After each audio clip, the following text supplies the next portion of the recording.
They have lily something bodies, longer, thinner arms than most, deer-like eyes, deer-like face, and antlers for adult males.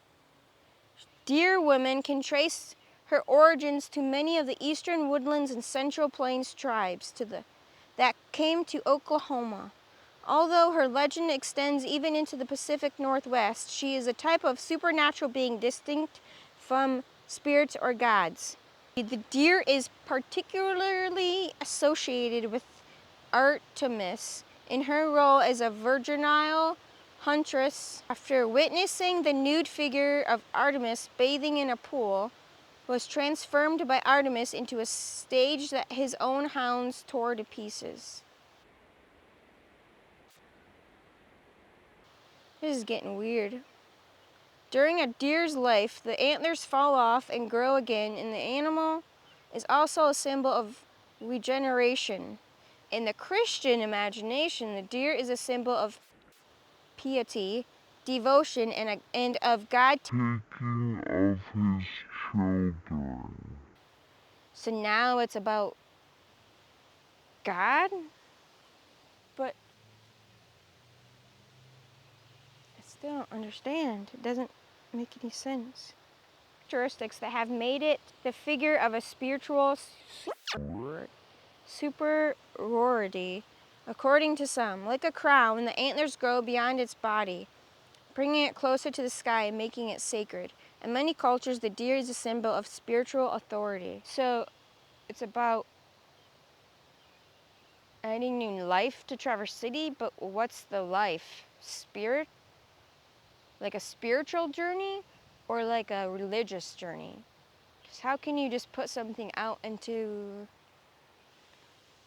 the world if it's about God? I can't just go up to someone and be like, hey, you like God? Because I don't, he's fucking stupid. And then just walk away. I can't do that. I can't just bring God into someone's life and then be like, oh, just telling you my opinion here. I don't give a fuck about your opinion. Let me just go on to my opinion. They all look the same.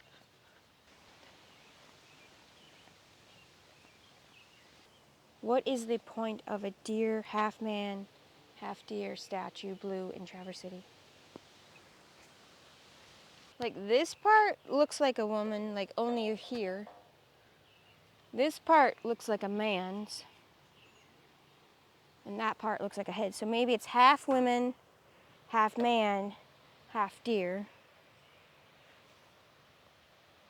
Because it's obviously flat. There's no penis in there. Centaurs may be explained as the creation of a folk tale in which inhabitants of the mountains and savage spirits of the forest were combined in half human.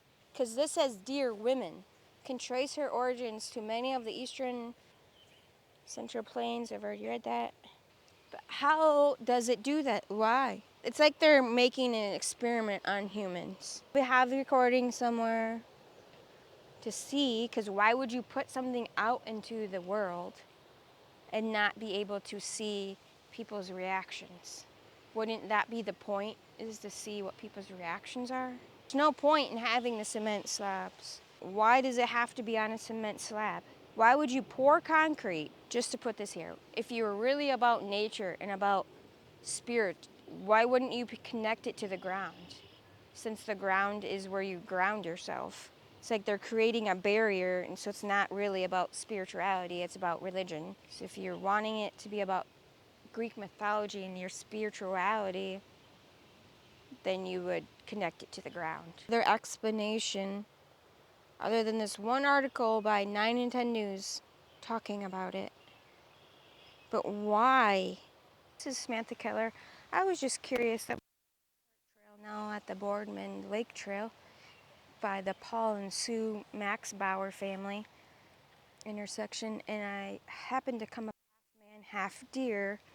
Looked it up a little bit. I was just wondering if you had any more information as to why they're here, or any information at all. I tried Googling it, but I was just curious if you had any kind of information. Thank you. My number is 231 758. I think it's just a social experiment to get our brains racked around why. feel like the rich are looking down at us, or the wealthy, or whoever can afford to enjoy other people's ponderings, like Squid Games, Hunger Games. I just don't understand it. Why are all four of them the same exact thing? Why would you spend money and just get four of the same exact thing? Why would you not have a deer, have whatever else heads that symbolize something besides deer? Because if you look really closely, right here where it looks like there's no penis, it looks like there's a vagina because it's flat. That would be the woman. This would be the man, and then that would be the deer. But if they're all males, then why the fuck wouldn't you add in a woman? That's sexist there. But when it's blindly showing me everywhere I go in life, the men are first. In certain situations, they are higher seniority. Why has there never been a woman president? Because we'd make good decisions. Men have problems too. I'm not saying they don't. What I'm saying is that women have been dealing with this since they were 10 years old. We've been dealing with pain since we were. I'm not saying that men haven't been dealing with pain, but men have a different kind of pain. They don't have to deal with shit. If you've never experienced any kind of a woman's pain, you physically, a man, cannot have, then you don't get to fucking say anything about that subject ever. I've never had to deal with kicked in the balls, but I sure have had a fucking volleyball chucked right out my vagina once. That didn't feel very good. I don't want to say it right now because there's public people, but a man can become something similar to a woman. The fuck you looking at? You want to come say something? Or because they don't have ovaries, they don't have any of that shit. Damn nice thing if I could turn into a man and only have to deal with an erection or hemorrhoids. I don't know what else men with their drunk have to deal with. There's no pain unless you break your penis. And yeah, you can break your penis. They have bladder problems. Obviously, males have bladders, so they have to deal with yeast infections. Because males don't get UTIs that often. Because they don't have a gaping open hole that they have to try to keep clean. It's like a wound you've had since birth that just never closes. I'm done.